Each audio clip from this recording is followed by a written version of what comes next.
자, 오늘 빌립보서 말씀 계속 이어지도록 하겠습니다. 오늘은 나의 간절한 기대와 소망, 이런 제목으로 좀 말씀 듣도록 하겠습니다. 사실 오늘 본문 말씀은요, 굉장히 힘든 말씀이에요. 전하는 저조차도 굉장히 충격적인 말씀이지요. 사실 이 말씀은 현대 그리스도인들에게 경종을 울리는 말씀이에요. 무엇을 믿을 것이냐? 무엇 때문에 믿고 있느냐? 무엇을 위해서 믿을 거냐? 다시요. 무엇 때문에 그렇게 신앙생활 열심히 하냐? 무엇 때문에 이 수요일 저녁에도 예배드리겠다고 모이고, 무엇 때문에 그렇게 새벽마다 피곤한 몸을 뒤로 하고 눈을 뜨고 그렇게 교회로 모여서 말씀 듣고 기도하느냐? 무엇을 위해서 우리가 이렇게 열심히 하느냐에 관한 문제예요. 그러니까 우리의 신앙함의 이유와 목적에 대한 오늘 말씀입니다. 오늘 이 부분이 우리 안에서 잘 녹여져야, 잘 정리가 되어야 우리는 끝까지 믿음의 경주를 다할 수가 있는 거예요. 누구라도 처음에는 뜨거운 마음으로 달려갈 수 있습니다. 시작은 할 수 있습니다. 그러나 우리 말씀 주셨던 걸 옛길로 가야 되는데 격길로 빠지는 게 우리라고요. 그런데 격길로 빠졌다가도 다시 돌아오고, 할 수 있는 대로 격길로 빠지지 않고 온전히 이 올바른 길, 믿음의 길, 이 신앙함의 바른 길을 가려면 그 신앙함의 이유와 목적이 뭔지를 분명히 우리 안에 해야 된다는 거지요. 오늘 이 말씀입니다. 이 말씀. 이 부분이 명확하면 우리는 신앙생활 해가면서 억울한 일 당할 때가 있어요, 없어요?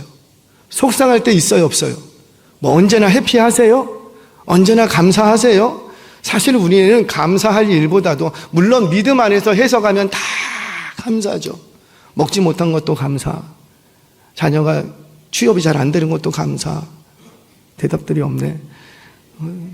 집에서 쫓겨나도 감사. 우리가 신앙 안에서 해석하면 다 감사하죠. 그러나 사실 우리가 믿음의 경주를 해가면서 얼마나 답답한 일이 많고, 얼마나 억울한 일을 당할 때, 억울하게 느껴질 때 하나님이 도대체 나한테 왜 이러시냐고, 아니 저 집사님은 나만 보면 왜 이렇게 못 잡아먹어서 안달인지 왜 그러시냐고, 억울한 일을 당할 때가 있어요, 없어요? 그 억울한 일들을 당할지라도 우리가 끝까지 믿음의 경주를 잘할 수 있는 것은 오늘 주시는 말씀 속에서 저와 여러분들의 신앙함의 이유와 목적을 분명히 하시는 은혜가 있기를 바랍니다. 그것만 분명히 하면 우리는 어떤 상황 속에서도요, 정말 자유할 수 있어요. 자, 오늘 말씀을 보겠습니다. 도대체 바울의 한번 상황을 보죠. 이 빌립보서의 배경은 항상 기억하셔야 돼요. 어떤 서신서는 배경이라는 게 있습니다. 쓴 자의 배경도 있고 받는 교회적인 입장의 배경이 있어요. 그 배경들을 충분히 이해를 해야 그 속에 담겨진 내용이 어떤 식의 방향으로 흘러가는지를 알 수가 있습니다. 지금 바울은 어디에 갇혀 있다? 감옥에. 특별히 이제 조금 아시는 분들은 로마 감옥, 이것을 1차 투옥 이렇게 얘기합니다. 물론 1차 투옥에서 한 3년 정도, 2년 반에서 3년 정도 감금 생활을 다하다가 이제 풀려나기는 합니다. 그리고 풀려나서 빌립보로 왔던 것 같아요. 왜? 그렇게 가고 싶었거든. 빌립보에 와서 많은 학자들은 빌립보 교회, 빌립보에서 그의 인생의 마지막 서신 디모데 후서를 썼다, 이렇게 해석을 합니다. 그러니까 아직 어떻게 되는지 모르겠지만 여하튼 간에 내용으로 봐서, 정황으로 봐서 풀려난 이후에 가장 먼저 방문했던 곳이 빌립보였을 것이다. 그리고 빌립보에서 다시 한번 회복을 하고 그가 그렇게 꿈꿨던 서바나로 이제 복음을 전하러 출발하게 됩니다. 자, 그런 과정 중에 지금 로마 투옥 가운데 있다고, 로마 감옥에 갇혀 있는 가운데 있어요. 자신이 나쁜 짓을 해서 갇힌 것이 아니라 순수하게 전하다가, 복음 전하다가, 나의 영광도 아니라고요. 나의 출세를 위해서도 아니고 누구의 영광을 위해서? 하나님의 영광을 위해서 사명 감당했는데 그 결과가 뭐라? 감옥이라, 감옥. 물론 우리는 풀어날 걸 알지만 감옥이라는 거예요. 어찌 보면 바울의 입장에서 억울할까요? 안 억울할까요? 장가도 못 갔다고요. 장가도 안 가고 오직 나는 복음을 위해서만 살겠다고 자신의 생을 다 던졌다고요. 그런데 그 결과가 뭐라? 감옥. 얼마나 억울하겠습니까? 얼마나 마음이 힘들고 괴롭겠습니까? 그런데 바울은 그 억울한 일을 당해도 억울해 하더라 안 하더라? 안 했단 말이에요. 자유하더라는 거예요. 자유하더라는 거예요. 배가 고파도 자유하고, 배가 불러도 자유하고, 내가 원하는 대로 일이 잘 돼도 자유하고, 안 돼도 자유하더라는 거예요. 왜 이럴 수 있었을까? 오늘 본문 속에서 두 가지를 찾으려고 합니다. 자, 첫 번째 이유, 우리 19절 말씀 같이 한번 읽겠습니다. 시작. 이것이 너희의 강구와 예수 그리스도의 성령의 도우심으로 나를 구원에 이르게 할 줄 아는 거로. 아멘. 그러니까 지금 이 바울은 붙들고 있냐면, 이 모든 상황을 통해서 뭐 하실 거다? 나를 구원에 이르게 할 줄로 나는 확신한다라는 거예요. 그러니까 이런 상황 속으로 들어가면 들어갈수록 내 안에서 뭐가 더 확신이 차냐면, 와, 우리 하나님이 나를 구원에 이르게 하시겠네, 구원에 이르게 하시겠네, 그 확신으로 차다라는 거예요. 자, 여기서 이것이라고 말합니다. 이것이 너희의 강구와, 이렇게 얘기하죠. 이것이 너희의 강구와 예수 그리스도의 성령의 도우심으로 나를 구원에 이르게 할 줄 나는 안다. 이것이, 이 사건, 지금 내가 닥친 상황, 그 상황이 뭐라? 감옥에 투옥되어 있는 상황. 자신은 지금 가택연금을 당하고 있어요. 미결수의 신분이에요. 그러니까 재판 진행 중에 있어요. 그러니까 재판 진행 중에 구속되어 있는 거예요. 구루를 살고 있는 거예요. 근데 이 상황 속에서 이 재판의 결과가 어떻게 되느냐에 따라서 내가 자유할 수도 있고 더 나쁜 상황으로 갈 수도 있는 거예요. 심지어 죽음을 당할 수도 있는 거예요. 아직 재판이 다 끝나지 않았어요. 자, 여러분 생각해 보세요. 하나님이 가라 해서 갔다고요. 뭐 자기가 오고 싶어서 왔습니까? 가라 해서 갔어요. 이방인의 복음 전도의 도구가 되라. 그래서 도구의 삶을 산다고요.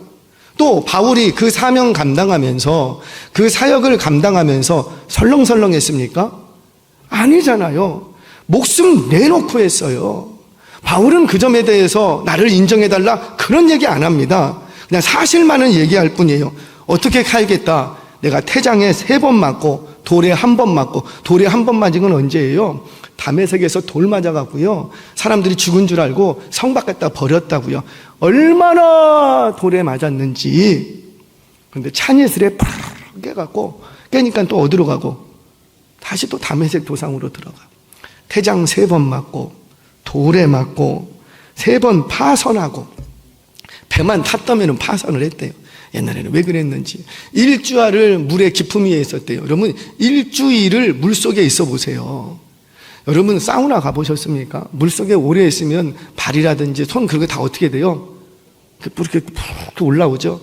일주일 동안 물 속에 계셔 보세요. 온몸이 마비가 되고 감각이 없어지고요, 저체온증으로 인하여서 온몸은 팅팅 붓게 됩니다.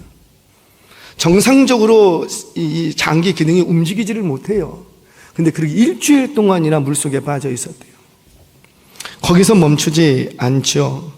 그는 뿐만 아니라 여러 번의 강도의 위험, 동족의 위험, 이방인의 위험, 강의 위험, 시내의 위험, 바다의 위험, 거제 형제 중에 위험 당하고, 순 위험 7번 위험 당했다. 뭔 말이에요? 완전히 위험 투성이었대요. 꽃길이 있었다 없었다? 없었다. 여러분들 각오하셔야 돼요. 나 하나님의 영광을 위해서 살겠습니다. 그러면 새벽에도 말씀드렸죠. 꽃길을 기대하지 마세요. 내가 영광 감당하려고 하니까 하나님이 나한테 많이 주실 것이다. 죄송해요. 있는 것도 뺏어가실 수 있어요. 왜? 너가 없어야 나를 의지하기 때문에. 그래, 내가 너를 통해서 그 영광을 받기 때문에. 위험.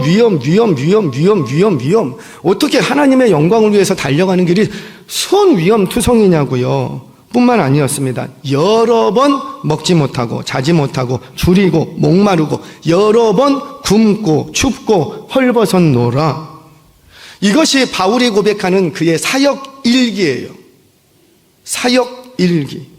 그렇게 사역을 했다고요. 그런데 그 사역의 결과가 뭐라? 감옥. 이 재판 결과에 따라서 자신이 죽을 수도 있습니다. 얼마나 억울할 일이에요. 그런데 바울은 전혀 억울해하지 않더라는 거예요. 왜 그런가? 자, 먼저는 이 상황에서 구원받을 것을 확신했습니다. 그러니까 여기서 이 상황에서 구원받는다는 건 1차적으로 자기가 기도해 보니까 성령의 감동, 감화로 주시는 감동이, 어떤 감동이 밀려오더라. 아, 나 여기서 곧 풀려나겠구나. 이런 기도할 때마다 주시는 감동과 위로가 있었던 거예요. 그러니 바울은 확신했습니다. 고난이 여기서 나를 구원하시겠구나. 2차적으로 두 번째는 그렇게 육신적으로 감옥에서 구원받는 걸로만 구원이 아니라 이 고난을 내가 또 당하는 거 보니 고난당하면 고난당할수록 그 고난에서 나를 건지시고 또 고난당하면 또 건지시고 고난당하면 건지시고 이런 상황들을 통해서 우리 하나님은 나를 영원한 구원을 이루게 하시려고 이렇게 하시는구나 확신하게 되더라는 거죠. 이런 거예요. 지금 죽을 수도 있어요. 그런데 자신에게 있는 영원한 구원이 더욱 선명해지니까 여기서 죽어도 상관없다는 거죠. 더욱 선명해지니까 더욱 확신에 차게 되더라는 거예요. 그만큼 바울은 지금 여기서 죽어도 아쉬움이 없이 사역을 해왔답니다. 사랑하는 여러분, 우리 한번 적용해 보자고요. 신앙생활하면서 억울한 일 당할 때 많이 있습니다. 여러분, 가장 억울할 때가 언제예요? 열이면 9분 다 그럴걸요. 내가 이만큼 열심히 했는데 왜 나를 몰라주냐고. 제가 이제껏 여러 교회를 다니면서 많은 성도님들하고 다양하게 상담을 해보면 10중 8구는요 비슷한 내용입니다. 그 상담 내용은 그 중에서 가장 많이 들었던 내용은 제가 이 교회에서 이만큼 했습니다. 내가 얼마나 오래전부터 교회를 섬겼는지, 내가 얼마나 오래전부터 봉사하고 헌신했는지 가장 많이 들었던 말들 중에 이 말이 제일 많아요. 이 말이 제일 많아요. 죄송하지만 정말 여기까지 하나님 없으면 나는 아무것도 아니라고, 내가 한 거는 하나도 없다고, 다 하나님이 하셨다고, 그렇게 고백하시는 말을 별로 못 봤어요. 입으로는 다 하나님이 하셨다고. 근데 시작은 그렇게 시작했는데 결국 말의 끄트머리에 가면 나 없었으면 그거 안 됐다고, 나 없었으면 그거 안 됐다고. 그리고는 하나님께 올라가야 될 영광이 누구에게 자꾸만 가고, 자신에게. 제가 깜짝 놀래요. 이건 제가 만났던 제 아내도 있어요. 어떻게 그렇게 열매가 많아요? 그러면 그 말을 듣는 순간 입을 닫아야 되는데, 이게 훈련받지 못하니까는 어떻게 그렇게 열매가 많아요? 그러면 입부터 열리는 거예요. 그거 하나님이 하셨죠. 그런데 말이에요, 제가 이렇게 하고 이렇게 했어요. 그랬더니 하나님이 쏟아 부어 주셨어요. 그러면 뒤집어서 내가 이렇게 안 하고 이렇게 안 했으면 하나님 일 안 하십니까? 제 속에도요 이런 실수들이 얼마나 많았는지 몰라요. 조심하지 못하고 그 부분에 깨어있지 못하고 젊은 혈기에 얼마나 자랑할 게 많겠어요. 그러니 입만 열면 처음에 시작할 때는 하나님께서 여기까지 인도했습니다 라고 시작은 했는데 결국 끄트머리에 가보면은 다 누가 영광받고 있고. 여러분, 간증 집회 제가 정말 조심합니다. 간증 집회가 유익한 것들이 참 많거든요. 그런데 간증 집회를 다니시는 분, 이게 처음 할 때는 안 그래요. 간증 집회를 처음 하시는 분들은요 정말 겸손하게 하십니다. 그런데 이제 이게 한 100회 정도가 지나가잖아요. 그러면은요 어느 순간에 누가 다 영광받고 있고. 그래서 간증 많이 하시던 분들이 넘어지는 이유가 바로 거기에 있는 거예요. 사랑하는 여러분, 저와 여러분들 많은 일들을 하고 봉사 충성하면서 많은 열매들이 있을지라도 그 부분에 대해서는 입 닫고 그냥 하나님께만 감사하시기를 바랍니다. 어떻게 그런 많은 일들을 할 수 있었냐고, 그거 내가 한 건 아니라고, 그냥 하나님이 하셨다고. 그리고 거기를 빠져나와 버려야지 돼요. 제가 송신 신대원에서 정말 마음이 힘들었어요. 이 목회자가 되다 보면 우리 이제 몇 번의 고비가 옵니다. 정말 남을 부르신 게 맞나? 의심될 때가 있어요. 그러다가 확신 주시면 또 한 몇 년 하다가 또 의심될 때가 있어. 언제 의심될까요? 내가 이만큼 했는데 뭐가 안 돌아올 때, 내가 이만큼 했는데 아무도 나를 인정 안 해줄 때, 그럴 때 나는 이 길이 아닌가? 의심이 될 때가 있어. 제가 기억하기로 신대원 2학년인가 3학년쯤 됐어요. 그때 좀 회의를 느꼈어요. 2학년 때, 신대원 2학년 때 회의를 느꼈어요. 내가 계속 사역을 해야 될 것인가 말아야 될 것인가, 여기서 포기해야 될 것인가 다른 길을 찾을까. 그때 저 분당 모 우리 교회라는 곳이 있어요. 이 모 찬수 목사님이라고 계시거든요. 근데 그분이 오셔갖고 설교를 하시는데, 와, 제 마음에 엄청난 충격을 주고 가시는 거예요. 엄청난 충격. 막 신대원생들이 막 불을 꺼뜨리는 거예요. 여기까지 온 거 주님의 은혜로 왔다면서 왜 이제 와서 그러냐는 거예요. 왜 이제 와서. 여기까지 온 거 다 주님의 은혜요. 주님의 은혜는 노래할 때는 다 주님의 은혜라고 하면서 왜 여기서 그런 얘기를 하느냐라는 거예요. 그 설교를 막 하시는데 막 햄머로 막 두들겨 맞는 것 같았어요. 저한테 막 그냥 이만한 햄머를 막 갖다가 때려 부시는 것 같았어요. 사랑하는 여러분, 어떤 경우에도 하나님께만 영광 돌리시기를 바랍니다. 그러면 억울할 일이 있을까요? 없을까요? 없어요. 누가 나 몰라줘도 하나님께서 나를 구원에 이르게 하셨고, 여러분 그 무엇으로 십자가의 사랑을 바꿀 수가 있겠습니까? 그냥 누가 나 몰라줘도, 심지어 비방하고 모욕하고 조롱해도 까짓 거 한 번 당하고 마는 거예요. 너무 억울해하지 마시기를 바랍니다. 저는 여러분들도 다 아실 거예요.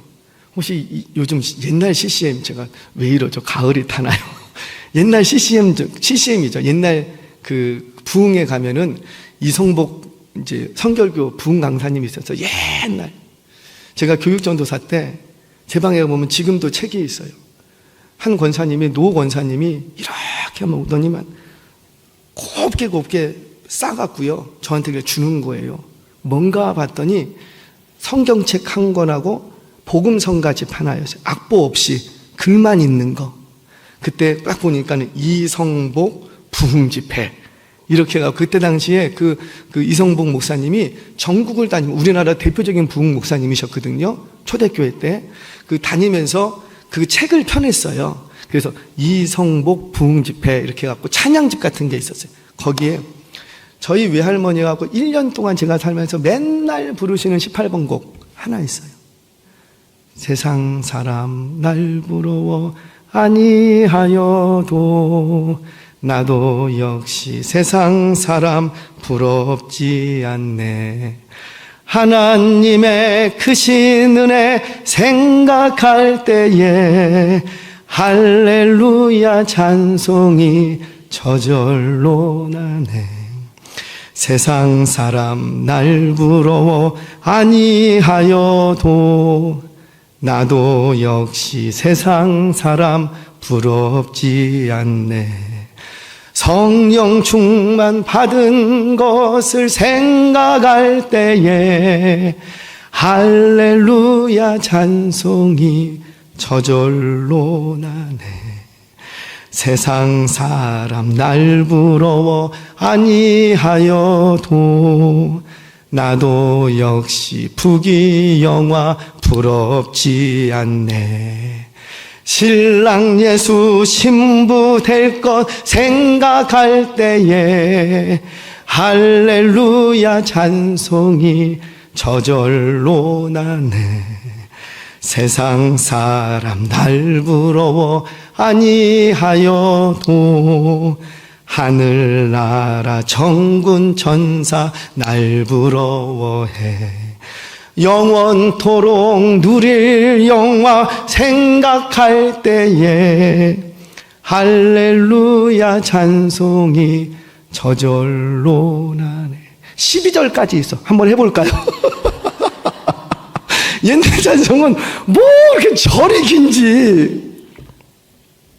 제가 오늘 이 말씀을 준비하다 이 찬양이 너무 생각이 나서 쳐봤어요. 그랬더니 부르신 분들이 있더라고요. 근데 저처럼 부르신 분은 없더라고. 무슨 말인지 아시겠어요? 그 옛날의 그 감동과 정서를 가지고 부르시는 분은 없더라고. 다 이상하게 불러. 제가 볼 때가 이상하게 부르는. 우리 믿음의 선조들은 그랬다라는 거죠. 그 가난한 세월을 지나면서 교회 가서 벽돌을 쌓아가면서 마룻바닥을 닦아가면서 뭐예요? 이거 거적대기인가요? 그거 깔아놓고 거기서 엎드려서 기도하고 예배하면서 북치고 장구치고 다니면서 어떻게든 한 영혼 교회에 오면 그저 하나님 하나님께만 영광 감사하다고 감사한다고. 너 몇 명 전도했니? 나는 몇 명 전도했니? 그것 때문에 싸운 적 있어요? 없어요? 없어요. 네가 전도했니? 내가 전도했니? 없어요. 근데 우리가 언제부턴가 하나님께 돌려야 될 영광을 다 내가 가지려고 그래요. 왜 나 몰라주냐고. 죄송해요. 우리 교회는 그러지 않은 줄로 제가 기대하고 기도합니다. 한국 교회밖에 없대요. 세계적으로 직분자 투표할 때 시험 들어서 교회 떠나는 경우는 전 세계에 한국 교회밖에 없대요. 왜 그러는 거예요? 나 왜 몰라주냐고. 내가 저분보다 못한 게 뭐 있냐고. 투표만 하고 나면 붙었으면 하나님 나를 부족한 종을 써주셔서 감사. 떨어졌으면 주여 더 기도할 수 있는 기회를 주셔서 감사. 더 좀 섬기라고 내게 기회를 주시니 너무너무너무 감사합니다. 감사.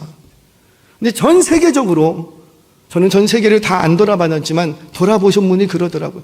전 세계적으로 직분자 투표하고 교회 떠나는 교회는 한국 교회밖에 없대요. 왜 그런 거예요? 억울한 거예요. 억울한 거예요. 내가 그동안 어떻게 했는데, 물론 그분 얘기 들어보면 나는 이것 때문에 한 게 아니야. 나는 직분자 되려고 그거 한 거 절대 아니래요. 그런데 떨어지면 내가 이제껏 어떻게 했는데 억울해하는 거예요. 사랑하는 여러분, 정말 너무 억울해하지 마시기를 바랍니다. 하나님 앞에서 세상 사람 몰라주고, 아니 교회 성도님들 몰라줘도 누가 기억해 주시면 하나님이. 아멘이세요? 정말 우리 이거 다시 세우시기를 바랍니다. 아무도 몰라줘도, 아무도 박수 쳐주지 않아도 정말 하나님이 갚아주실 줄 믿고, 아니 안 갚아주셔도 괜찮아, 나 같은 미천한 것을 기억해 주시는 것만으로도 감사하시기를 바랍니다. 이모 찬수 목사님 얘기를 하나만 더 할게요. 이모님이 그때 와서 저한테 충격적으로 했던 얘기가, 그때 저는 이제 결심했어요. 사진 찍을 때 본인은 절대 가운데 안 선대요. 절대 가운데 안 선대요. 저는 가운데 안 서려고 합니다. 의도적으로. 물론 저 같은 사람은 가운데 서도 돼요. 할렐루야. 아직 그렇게 유명하지도 않고 아직 그렇게 대단하지도 않아. 가운데 서도 뭐 누가 나를 기억할 사람 한 명 없어. 제가 가운데 서고 이찬성 목사님 저 뒤에 있어요. 그럼 누구만 보일까요? 그런 거예요. 그 목사님이 그러대요. 자기는 저기 사진 찍을 때 절대로 가운데 안 선대요. 가운데 다 다른 분 세우고 본인께서는 저 뒤에 선대요. 왜? 내가 저 꼬레비에 섰어도 성도님들은 누구만 찾고 이모 찬수 목사님만 찾는데요. 그러니 어때요? 굉장히 겸손해요. 제가 이번에 목사 안수식 할 때 성의를 입혀주는 시간이 있습니다. 성의를 입혀주는. 저는 그 시간이 제일 귀한 시간이라고 생각을 합니다. 저는 개인적으로. 뭐 다른 분들은 그렇게 생각 안 하실지 모르지만. 성의를 자크를 채워줍니다.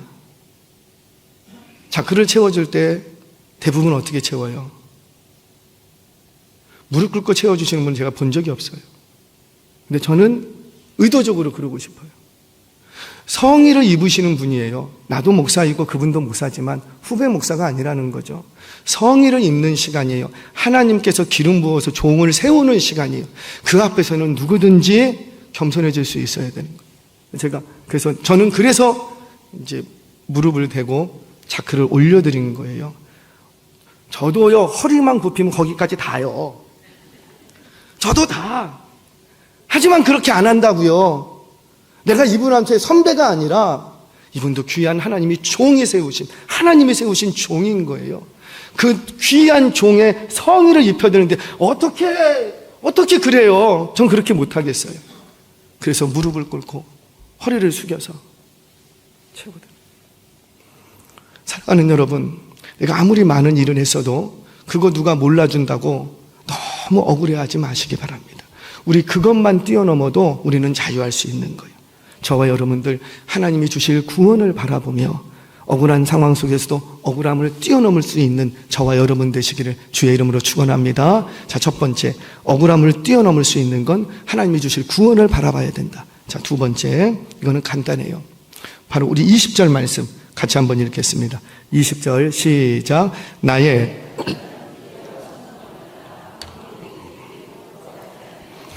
지금도 전과 같이 온전히 담대하여 살든지 죽든지 내 몸에서 그리스도가 존귀하게 되려 하려 하나니 아멘. 뭐라? 내가 이 억울한 속에서도 절대 일주일 동안 물속에 내가 빠져 있어도 나는 억울하지 않아. 태장 3번 맞아도 억울하지 않아. 여러 번 위험당해도 억울하지 않고, 강도에 위험당해도 먹지 못하고 자지 못해도 나는 억울하지 않아. 왜 그런가 봤더니 그에게는 간절한 기대와 소망이 있었다는 거예요. 어떤 상황 속에서든지 간절한 기대와 소망이에요. 이게 뭐예요? 우리의 신앙함의 이유와 목적이라는 거예요. 그가 그렇게 사명을 감당할 수 있었던 이유, 다른 것이 아니라 간절한 기대와 소망이 있었대요. 그런데 그 간절한 기대와 소망이 뭐라? 다른 거 아니에요. 내 몸에서 누가 귀하게 되고 그리스도가 존귀하게 되면 나는 그게 나의 목적이다. 그게 왜 그런가 봤더니 갈라디아서 2장 20절에 이제는 내 안에 내가 사는 것이 아니요 누가 살기에? 그리스도께서 사시는 것이라. 내가 지금 이 육체 가운데 사는 것은 뭘로 사는 것이라? 그리스도를 믿는 믿음 안에서 사는 것이라. 이전에 자신이 주인 되었을 때는 어땠어요? 항상 다 억울한 일 투성이었어요. 내가 주인 되어 있었기 때문에 내 속에. 바울은 다메섹에서 예수님을 만난 이후로 오직 그의 신앙함의 목적, 성경을 봐야 되는 이유, 사역을 해야 되는 목적 딱 하나였어요. 자신의 출세도 아니고 인정받기 위한 것도 아니었고 오직 내 몸에서 그리스도가 존귀하게 되는 것. 어떻게 해야지 이 비천할 썩어질 몸뚱아리를 가지고 어떻게 그 주님을 존귀하게 해드릴 수 있을까? 그것이 그의 신앙함의 목적이었다라는 거예요. 여러분 아시지요? 바울은 거칠 게 없는 사람이었어요. 유대교 안에서 차세대 뜨는 랍비였습니다. 그는 로마의 시민권자로 세상에서도 부족할 게 하나 없는 사람이었어요. 그는 유학파예요. 사소라는 도시에서 유대 가말리엘로 유학을 올 정도로 굉장히 탁월한 사람이었습니다. 유대교 안에서도요, 스데반 집사를 돌로 쳐 죽일 때 그 돌로 쳐 죽이는 사람들의 옷을 보관하고 지키고 있던 사람. 이 말은 옷은요, 신분, 그 신분을 상징합니다. 그러니까 옷을 지켰다라는 것은 그들이 겉옷을 벗고, 겉옷은요, 일종의 신분증과 같아요. 왜냐하면 그 겉옷 끄트머리에 찌찌뜨가 붙어 있거든요. 옷깃이라고 하죠, 성경에서는. 찌찌뜨는요, 가문마다, 그 혈통마다 다 달라요. 그래서 일종의 그것이 뭐냐면은, 우리말로 하면은 크레딧 카드 같은 거예요. 뭐 하나 딱 결제를 해야 되는데 뭐 가져온 게 없어. 그러면 어떻게 하냐면 그 찌찌뜨를 가지고 이렇게 올려놓고 토판으로 찍어요. 딱 보면 뭐가 딱 새겨지고 그 찌찌뜨의 모양이 딱 새져. 그러면 이 집안은 그 집안인 거예요. 그게 신분증과 같은 역할이에요. 그러니까 내가 지금 돌로 때려 죽인다. 때려 죽이는데 우리는 아무런 잘못이 없다. 여기에 대해서 합법적으로 인정해 주는 사람이 누구냐면 이 사울이라는 청년이었던 거죠. 그만큼 이 사건에 가장 위협적이고 가장 주도적인 역할을 했던 젊은이가 바로 사울이에요. 유대교 안에서 내노라는 랍비들이 많이 있는데 이 사건을 젊은 사울에게 맡겼다라는 것은 젊은 사울이 유대교 안에서 어느 정도로 총망받고 지지받고 뜨고 있는 랍비인지 충분히 우리가 이해할 수가 있는 거예요. 그런 바울이었습니다. 자기 속에 자기가 주인 되었어요. 그래서 어찌하든지 유대교 안에서 출세하고 이민족들 동족들 안에서 영광받고 존경받고 박수받고 경건하다는 소리를 듣고 이게 온전히 자신의 목적이었다고요. 그런데 다메섹에서 예수님 만나면서 완전히 바뀌어버립니다. 이제는 내 속에 내가 사는 게 아니래요. 그 옛날에 자신의 출세와 명성과 인정과 높임받기 원했던 자기가 사는 게 아니래요. 누가 살고? 예수님이, 그리스도 예수. 그러니 이전에는 내가 살아서 내가 원하는 대로 삶을 살았지만 이제는 내가 내 안에 사는 것이 아니라 그리스도께서 사시기 때문에 이전에는 내 영광을 위해서 나를 존귀하게 하려고 인생을 살았지만 이제는 그리스도의 영광을 위하여서 그리스도를 존귀하게 하려고 내가 살아간다. 바울이 이렇게 고백합니다. 그러니 바울이 고백하기를 고린도에서 뭐라고 고백해요? 무엇을 먹든지 무엇을 마시든지 누구를 위하여서? 하나님의 영광을 위하여서 하라. 영광을 위하여서. 이렇게 가르치는 거. 이렇게 가르쳤다는 건 뭡니까? 바울이 그렇게 살았다라는 거예요. 내가 이렇게 사는 거 봤지? 그러니 너희도 무엇을 먹든지 무엇을 마시든지 무슨 일을 하든지 하나님의 영광을 위하여 하라. 하나님의 영광을 위하여. 왜 그런가? 이제 이 몸뚱아리 내 거 아니라는 거예요. 누구 거? 예수 거. 예수 거. 예수 거. 예수 거. 사랑하는 여러분, 이것이 저와 여러분의 신앙함의 이유와 목적이 되기를 바랍니다. 이 가치관과 이 신앙관만 있으면 우리 거칠 게 아무것도 없어요. 바울은 이거 한 가지 때문에 사나 죽으나 억울한 거 없대요. 오히려 더는 자기는 죽고 싶대요. 빨리 가고 싶대요. 제가 언젠가 얘기했나요? 요즘은 제가 그 얘기를 좀 안 하려고 해요. 성도님들이 좀 오해하시는 것 같아서 저 사람은 빨리 죽으려고 하나 오해하실 것 같아 제가 말을 안 하려고 해요. 근데 제 속에는 항상 있어요. 우리 아이들은 유치원을 보냈습니다. 유치원을 보내고 제가 그때 집사였어요. 집사. 이제 출근을 하러 갑니다. 그럼 아침에 이 아이가 어린이집 가고 저는 출근하러 가고 그때 아이와 우리 큰애밖에 없었으니까 그때 하이파이브를 하면서 인사합니다. 오늘 갔다가 너 저녁에 안 들어오면 천국 간 줄 알게. 하이파이브 하면 아빠도 지금 갔다가 저녁에 안 들어오면 천국 간 줄 알아? 아이가 웃으면서 하이파이브를 해. 아침마다 헤어지는 연습을 하는 거예요. 아침마다. 오늘 이 날이 마지막 날이 될 수 있다. 아침마다. 하도 그랬더니 아내가 제발 좀 그러지 말라고. 왜 사람을 불안하게 만드냐고. 그 불안할 게 뭐 있어요. 우리 생명 누구한테 있는데. 그래서 이제 지나오다가 이제 요즘은 제가 안 하려고 해요. 그런데 그렇다고 해서 그 마음이 사실은 없는 건 아니에요. 저 빨리 안 죽어요. 할렐루야. 근데 하나님께서 부르시면 언제든지 우리 가야죠. 여러분, 솔직히 한번 얘기해 볼게요. 병에 걸려 죽든지, 차에 치여 죽든지, 배고파서 죽든지, 배불러서 죽든지, 총에 맞아 죽든지, 칼에 맞아 죽든지, 죽으면 다 같은 거 아니에요? 우리에게는 죽으면 이 몸뚱아리는 어떻게 되고 그냥 흙으로 돌아가고 죽으면 그 즉시로 내 영은 어디로 가고 사랑하고 흠모하는 주님 곁으로 가고 뭐 총에 맞아 죽으면은 가다가 멈추고 칼에 맞아 죽으면 바로 갑니까? 그런 거 아니잖아요. 배부르게 잘 먹고 죽으면 뭐 그냥 천국으로 가고 배고파서 죽으면은 가다가 멈춥니까? 그거 아니잖아요. 그거 아니잖아요. 이미 내 안에 그리스도께서 사시니 사나 죽으나 그 무엇으로도 그리스도와 나의 관계를 끊을 수 있다 없다? 아무것도 없다라는 거예요. 살아도 이미 천국의 삶을 사는 것이고 죽어도 이제 정말 천국에서의 삶을 사는 것이고 바울이 지금 감옥에 갇힌 것도 자신이 지금 풀려나는 것도 자신에게는 별로 중요하지 않대요. 우리는 감옥에 갇히면 그때부터 작전기도 들어갈 거예요. 빨리 여기서 구원해달라고. 빨리. 제가 재판 중에 있는 성도들도 많이 만났어요. 저는 검찰청까지 가서 변론도 했고 재판석에 가서 그 집사님을 위해서 제가 변론한 적도 있어요. 판사들 앞에서. 우리 집사님 그런 집사님 아니시라고. 정말 신실하신 분이시라고. 믿어달라고. 검사, 재판관 앞에 갔을 때는, 판사 앞에 갔을 때는 떨리지 않는데 검사 앞에 가니까 떨리지더라고. 검사가 딱 둘이 앉아갖고 얘기를 하는. 우리는 그런 상황 딱 닥치면은 바로 작전기도 들어갑니다. 제발 이 감옥에서 빨리 빠져나오게 해주세요. 빨리 빠져나오게 해주세요. 빨리 나오게 해주세요. 근데 아니랍니다. 감옥에 있든지 감옥에서 빠져나오든지 별로 중요한 게 아니라는 거예요. 그 속에서 하나님께서 우리를 향한 구원을 발견하고 어느 처지에 있든지 간에 그 속에서 나의 간절한 기대와 소망을 이루어가고 있으면 괜찮다는 거예요.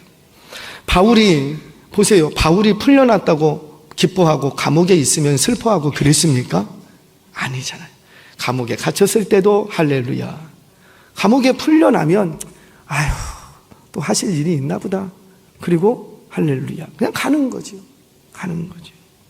그러니 바울은 사나 죽으나 그것이 그리 중요하지 않았다는 거예요. 다만 그의 관심은 살아있는 동안에 그리스도가 내 몸에서 존귀하게 되었느냐 그렇지 않느냐 이것만 관심이 있었다고 합니다. 저와 여러분들의 신앙함의 간절한 기대와 소망은 무엇입니까? 제가 한 가지 이야기만 하고 마치겠습니다. 제가 한 20년쯤 전쯤에 북한 선교를 하시는 우리 선교사님들 좀 뵐 일이 있어요. 그 중에 한 분이 미국 국적을 갖고 있습니다. 한국 목사님이신데 미국 국적을 가지고 기자 생활을 하고 계셨어요. 근데 기자의 신분이다 보니 북한을 드나들 수 있는 기회들이 종종 있었어요. 그래서 북한에 들어가서 북한의 실상들을 좀 파악을 하고 또 이제 전해주고 이런 내용을 합니다. 먼저 잠깐, 지금 북한 선교를 하시는 분들은 다 하나같이 입을 모으시는 게 북한 얼마 있으면은 열릴 것이다. 지금 굉장히 밑바닥까지 떨어졌거든요. 열릴 것이다. 지금 다들 그렇게 이제 바라보고 있습니다. 그래서 한국교회는, 이 남쪽에 있는 한국교회는 그 북한에 있는 선교를 어떻게 할 것인가, 그곳에 또 그곳에 계신 선교님들을 어떻게 품어낼 것인가, 어떻게 여기서 사역자들을 그쪽으로 파송할 것인가, 벌써 지금 준비들 하고 계시는 분들이, 단체들이 많이 계세요. 자, 여하튼 간에 그때 제가 들었던 얘기입니다. 그때도 아마 이제 아시겠지만은 북한은 이렇게 비가 많이 내리면은 산사태가 자주 납니다. 산사태가. 그래서 그때도 비가 많이 내려서 산사태가 뒷산이 다 무너져 내렸어요. 뒷산이 다 무너져 내리니까는 이제 공산당에서 이제 그걸 이제 어떻게든지 해야 되니까 이제 사람을 건설 인력을 보냈습니다. 근데 건설 인력이 포크레인을 파다 보니까 거기서 토굴이 발견이 됐어요. 이 토굴이 뭐냐면 기독교인들 예배 처소였던 거예요. 그 뒷산에 기독교인들의 예배 처소가 있다면 이 마을은 어떤 마을이라는 거예요? 그렇죠. 교인들이 있다라는 거예요. 그래서 바로 공안이 왔습니다. 그리고는 이제 수색에 나서는 거예요. 중간에 이렇게 놔두고 이쪽으로는 여자와 아이들, 이쪽으로는 남자들 딱 갈라놔요. 그리고는 빨리 나오라는 거죠. 자수하여 광명 찾자. 누가 예수 믿는 사람 가정이냐? 빨리 나오라는 거예요. 거기는 혼자만 안 믿습니다. 아빠가 믿으면 전체 가족이 다 믿는 거예요. 혼자만 믿지 않아요. 가문 대대로 내려오기 때문에 은밀하게 가문 대대로, 누가 전도해서 오는 게 아니고 가문 대대로 내려오는 거예요. 그래서 철저하게 가족 중심입니다. 가족 중심, 은밀히 내려옵니다. 나오라는 거예요. 분명히 여기 기독교 가정에 있다. 빨리 나와라. 자수하여 광명 찾자. 아무도 안 나오죠. 왜? 나오면 그 자리에서 공개 처형하니까. 이 공안이 여자아이, 초등학교 한 6학년, 5학년쯤 되는 여자아이를 딱 잡았어요. 한 아이를. 그리고는 책상에다가 목을 딱 메고 옷을 벗겨갖고 무릎을 꿇혀서 뒤로 손을 묶었어요. 빨리 나와라, 빨리. 빨리 나와라, 빨리. 이 여자아이가 벗겨진 채로, 초등학교 5, 6학년 되는 여자아이가 벗겨진 채로 목을 이렇게 메고는 뒤로 묶여서는 아무것도 못해. 근데 얼마나 무섭겠어요. 그 펑펑 우는 거예요. 말은 못하고 펑펑 우는 거예요. 보다 못한 엄마가 이렇게 나옵니다. 엄마가 와서 하는 얘기. 왜 울어? 왜 울어? 너 그렇게 보고 싶은 예수님 만나러 가는데 왜 울어? 아빠 나와라. 아빠가 나옵니다. 모든 주민들이 보는 앞에서 아이는 그 자리에서 목매달아 죽이고 엄마는 죽창으로 찔러 죽입니다. 남편은 그 아스콘 까는 거 퉁그런 거 있죠. 그걸 뭐라고 그러는지 제가 건설 용어는 잘 기억이 못하겠는데 지금 안 나는데 그 아스팔트 깔 때 큰 도르래 같은 거 있잖아요. 기계로 와서 쫙 미는 거. 그걸로 밀어버렸어요. 산채로. 그분 얘기로는 산채로 밀면은 쇼크사로 죽는다고 합니다. 벌써 발이 으스러지면서 심장에 부하 걸려서 심장이 터져서 쇼크사로 죽는데요. 그러니까 다 밀려서 죽는 게 아니라. 그래서 그날 가족들이 다 죽습니다. 여러분, 반주하실 수 있어요? 여러분, 예수 믿는 결과가 이렇다면 예수 믿으시겠습니까? 일평생 예수 믿는 이 믿음 하나 지키고 여기까지 왔다고. 그렇게 믿어서 내가 배가 불렀는가? 배부른 적도 없어요. 자녀들이 잘 됐는가? 잘 된 적도 없어요. 그냥 내 부모님이 믿던 그 신앙, 그 고귀한 그 진리가 참된 것이기에 계속해서 내가 그것을 이어왔을 뿐이에요. 내가 이렇게 이어오면 내 아들이 공산당 간부가 되는가? 그렇지도 않다고요. 아무런 출세욕도 없고 명예욕도 없고 그냥 믿음을 지켜갈 뿐이에요. 근데 그 지킨 결과가 뭐라? 온 가족이 죽음으로 끝나는 거예요.